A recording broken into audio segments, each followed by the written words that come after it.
Hey, welcome to another episode of the Dan Lok Show. Today, I am very, very happy. I have a good friend of mine joining me now. He is the co-founder and CEO of 10x5. We're going to talk a little bit about where that brand came from. What's the story behind it? A company that serves as the growth engine for many rapidly scaling companies today. John, my friend, welcome to the show. Thank you so much for having me, my good friend. John, talk to us a little bit about how did the name came about and what's the story behind 10x5? Well, I'd love to say I had an epiphany and the name just came to me, but it took a lot of hard thinking. And then after that, it did come to us in a meeting. And so a little bit about our history that will provide some context. My co-founder, Alan Young, consummate entrepreneur, has built several successful companies across 160 territories.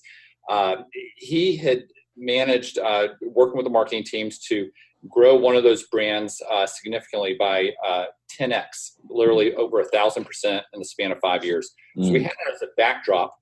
Upon some additional research, I learned that roughly 5% of entrepreneurs and business owners have what we would call a 10x mindset, a 10x growth to their business, where they would say, forget budget, forget the traditional thinking around marketing. If you can build leads and drive them to fit our model, it's limitless. If we want to scale, we're not looking to grow 10% a year. We're looking to really get after it. So for us, it's an aspiration that we look for in the mindset of those that we work with.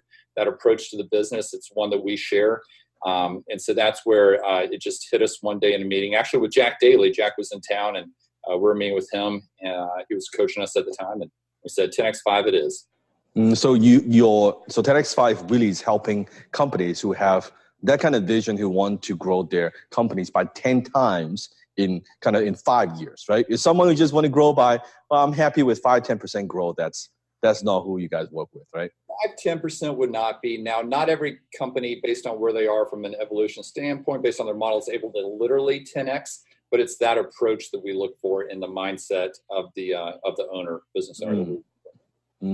And from your perspective, because I know you very well, like shifting from corporate to entrepreneurship, like what advice would you have for people listening, my audience, that maybe they're working in a corporate job right now, or maybe they've been even middle management, they've been there for a long time, shifting from that to entrepreneurship, what would you say to them? Absolutely. There are a lot of things I could say to them, but yeah, so my history, whereas my partner has been an entrepreneur most of his life. Yes. I would say want to be entrepreneur for a good bit of my life, but I was held back by the golden handcuffs in the corporate world and wouldn't trade those experiences for anything. I take a lot of the learnings I derived from leading large sales and marketing teams over the years. However, I always had that feeling that one day I'm going to break out. And once the opportunity came my way to partner with Alan, it just made sense. And for me, some of the biggest pieces that have helped, one, I positioned myself from a financial standpoint that I could take that risk and really go on a very low income early on. I wasn't reliant on that. I also had a spouse that was very supportive of taking that risk. I look out at the landscape, I'm involved in entrepreneurs organization, EO, and others.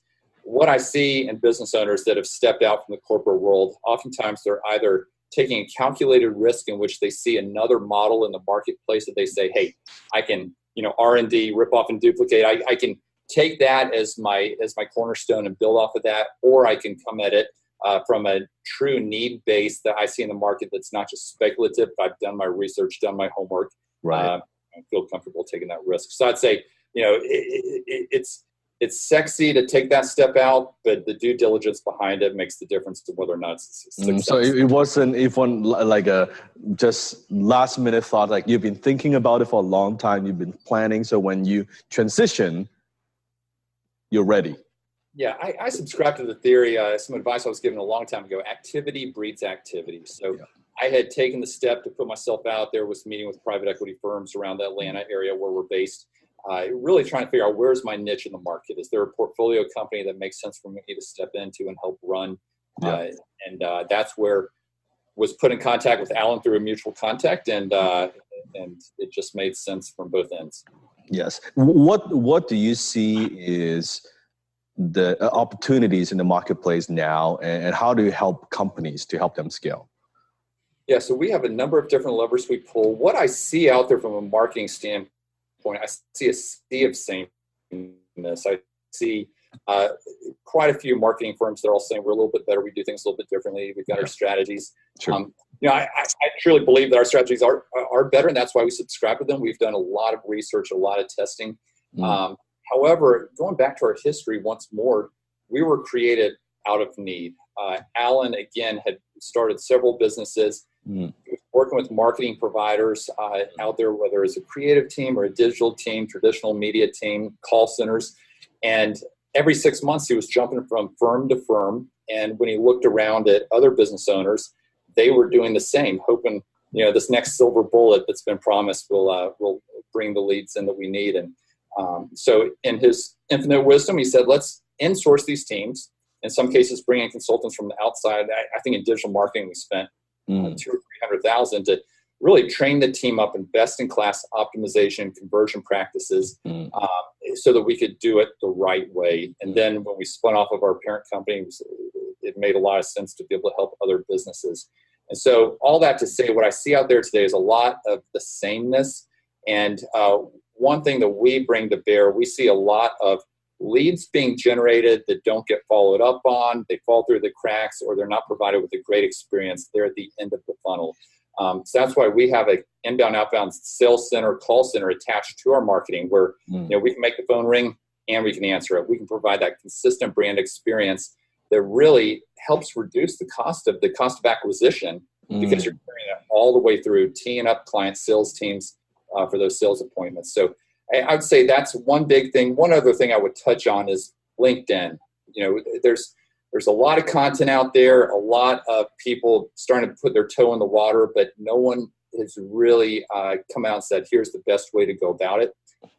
Our strategies entail automating a good bit of it, and really it's a numbers game. And so it's generating impressions of profiles, knowing that 8 to 9% of those that you view will come back and view your profile. And then 25% of those will in turn go to your website. It's creating, generating a number of connections in your target market every single day, and then following up once they connect with great content. Right.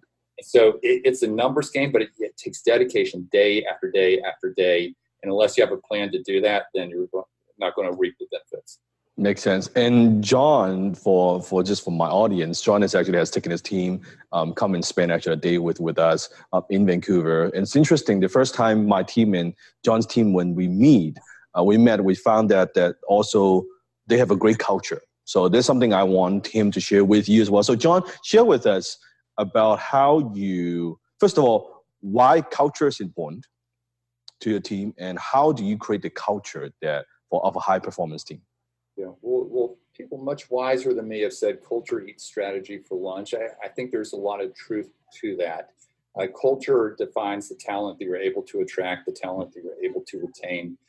For us, from our very beginning, we said there are 5 core values that we subscribe to. There's a lot of meaning behind each one, but those are think big and act fast, act as one team, lead with stewardship, exceed expectations, and be an entrepreneur. And so we tie everything back to that in our team meetings, in our employee recognition, and the examples that we point out of successes or failures internally. We celebrate those in a very big way. Yes. But speaking of celebration, that's something that we are really working towards. I feel a culture is never complete. And so I would say we have a good culture, but we want to have a great culture. And we're moving in that direction. And one big learning I had, and it was a failure on my part recently, about 9 months ago, I was sitting in a leadership meeting, and someone on the team said, we need to have more fun. We attract a young workforce. We do some fun activities, but we need to really get after the fun side.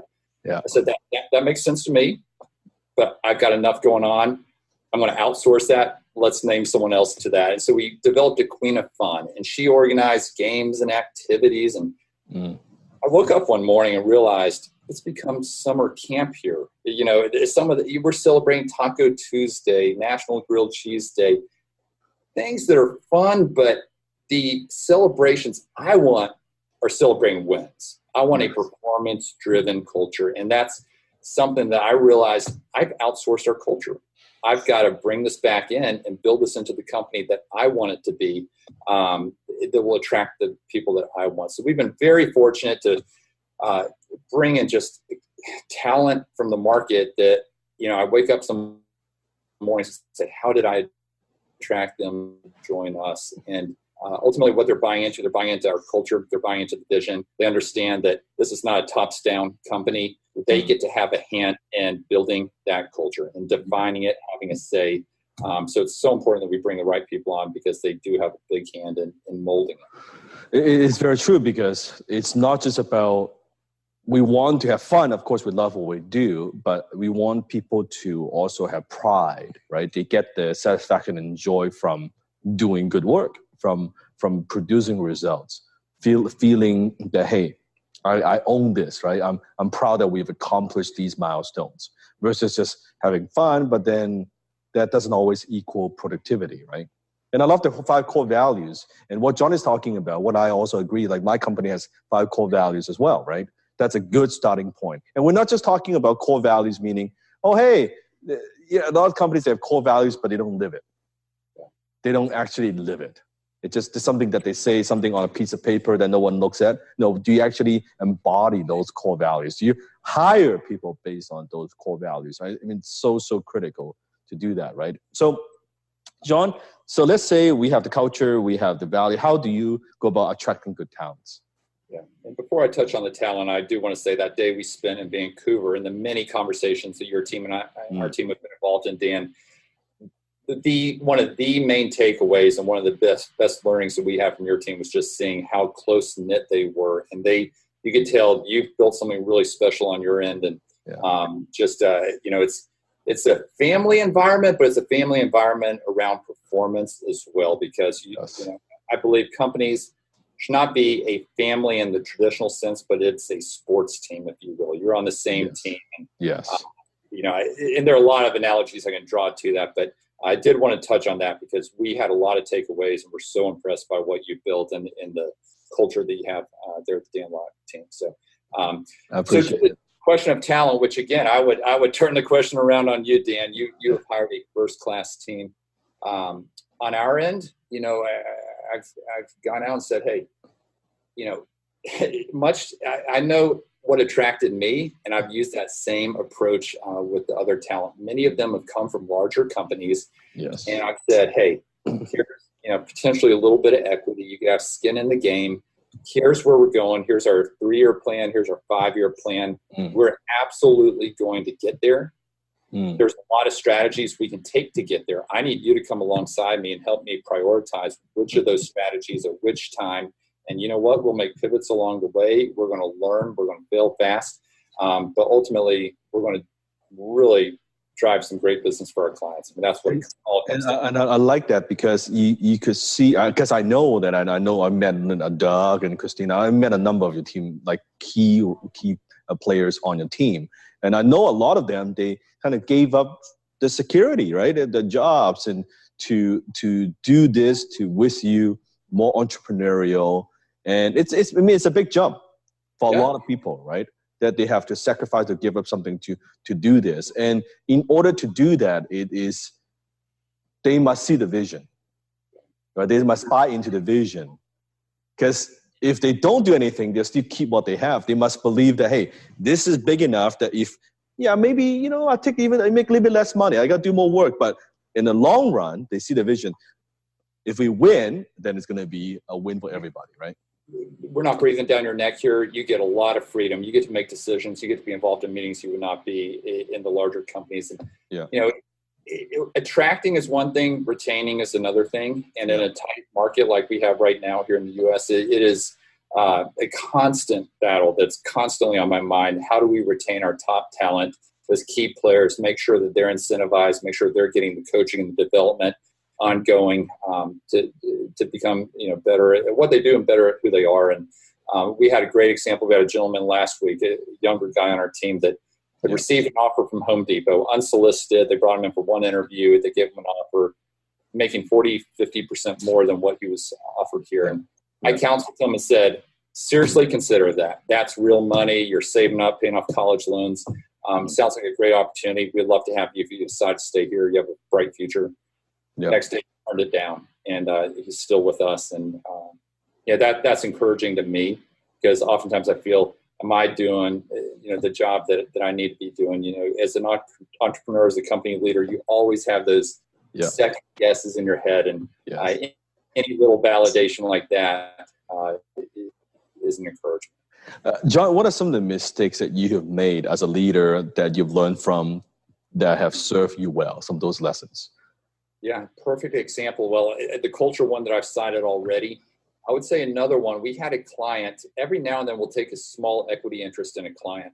Yes. I had one recently in which we took a fairly sizable interest in them.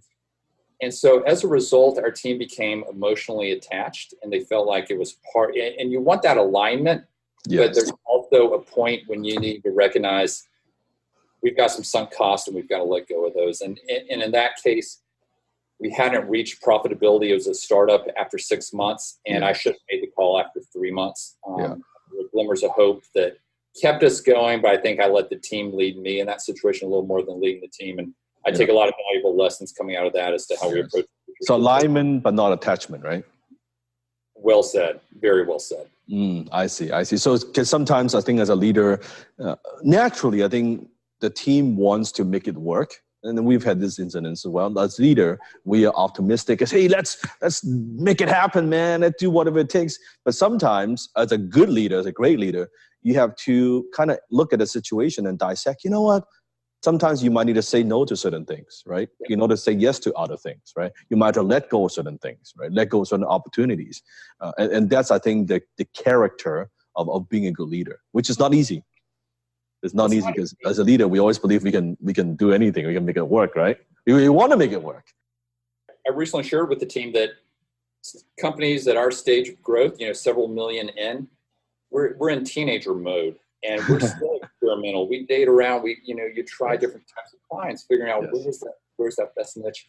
But in the same way of dating, you also have to understand, those sunk costs are times when it's a little experimental and you try new things, and that's part of the entrepreneur's journey. And I'm very open with the team and sharing. This is the first time I've raised a teenager, if you will, and so I try to surround myself with other business owners through different organizations and networks to learn from others that have raised teenagers, if you will. Yes. So I believe strongly. I would add that to my points earlier about, if you're going out on your own and building a business, surround yourself with smarter people, not only on your team, but in your community of fellow business owners. Yes. Speaking of which, I know you are a member of EO, Entrepreneur Organization, and talk to us a little bit about that and how maybe that has helped you in your career as well. Yeah, I can't say enough good things about my experience. Entrepreneurs Organization, originally started by Vern Harnish, worldwide organization with chapters throughout. I joined a little over a year and a half ago. I joined the Atlanta chapter. We have 150 plus business owners, and everyone is doing at least $1 million in annual revenue. And you've got a cross section of industries, it's different sized companies. And one of the most, outside of the valuable content that is brought in and the speakers, probably the most impactful thing for me has been the forum experience. And so this is a group of 6 to 7 others that we will meet together every month. And then we'll take an annual retreat together. But every month we spend 5 hours in a very structured session, down to the minute. And we are digging into each other's businesses. We're asking questions. We're looking for blind shots in spots, and we're sharing our experiences. That's a big key, that, we're not telling someone else what to do, but we're sharing our own experiences. And it serves really as a board of advisors, serves as accountability. And it is just, I would highly recommend it for anyone in a similar situation. I can't say enough good things about my experience and what it's meant to me. And I think I'm such a big proponent of having mentors and being in some sort of mastermind group where you'll hang around with entrepreneurs. Because the challenge is, as an entrepreneur, when you have a problem, you don't have anyone to talk to, right? It's lonely. It's very lonely. And sometimes when you have a challenge, and you may not want to go to your team, right? You kind of you need that distance, you need that thinking time, you need to bounce ideas off with someone with more experience or have made the same mistake, right? I noticed let's say in YPO, that it's the same form of experience. That when I share something, did that, made that mistake 10 years ago, right? There's a lot of this, right? It's like, what do you mean you made that mistake 10 years ago? Yeah, I did that already. Don't do this. I do that. And it keeps you grounded. But on the flip side, it's also great to have others that understand where you are and can celebrate those successes and those milestones. When you get the applause of fellow business owners, it means more than just getting the applause from my 8-year-old and 3-year-old at home. It means a little more. Yes, and sometimes like the success that we experience as an entrepreneur that most people would not get, right? When you're talking about, hey, we're getting a 2.5 return on our ad spend and our landing page converting now, at 10% more, you don't do that in a family dinner. Yeah, it's like what the hell are you talking about? Well, in those perspectives, we actually had our forum this week, and in that meeting, I did a presentation and took the time to say, here's I've got a new business development vice president, Megan, who's awesome. She's raised some very good questions about, we can do X, Y, and Z. Which one do we lead with in that conversation? Really getting down to the detail of, and the feedback I received, what's causing your prospective clients to lean in? What are they asking follow-up questions about? And getting their perspective from the other side of people, because while we don't solicit within EO, that is the type of group that we are working with. Yeah, I love it. And one more thing is, what would you tell a 25-year-old John, like a younger self, if you were to have a 5-10 minute conversations, if you could go back, what would you tell John? I get an opportunity to tell quite a few. I feel like I'm talking to myself at times, 25-year-olds that I mentor. And the advice I give them is don't put so much pressure on yourself. You never know what you'll be doing down the road. I turned 40 this year. And when I think back to 15 years ago, I had just left Accenture, was in consulting, and was raising up a call center over in India. Never thought I'd be doing that back when I was at the University of Georgia. I will say I hope to be in the role that I'm in now.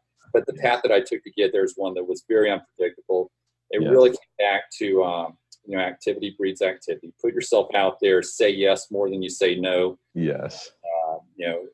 I believe in a higher power, and believe there's some meaning behind the paths that we choose. And ultimately, you can't write. I heard a great quote the other day. I'm trying to remember exactly how it goes, but essentially, you know where you're heading. But there are a lot of paths that will take there. You just don't want to go too far off course. There are going to be pivots, there are going to be learnings, but know where that light at the end of the tunnel is. I love it. John, if my audience, they want to find out more about what you do, they want to find out more about 10x5, what's the best way to do that? Absolutely. So our website is 10x5.com. That's 10xfive.com. You can also reach me at John Ostenson out there on LinkedIn. I would love to hear from everyone. John Ostenson, that's JONOSTENSON. Great Norwegian name, confuses everyone. But would love to connect with any members that I can help in any way.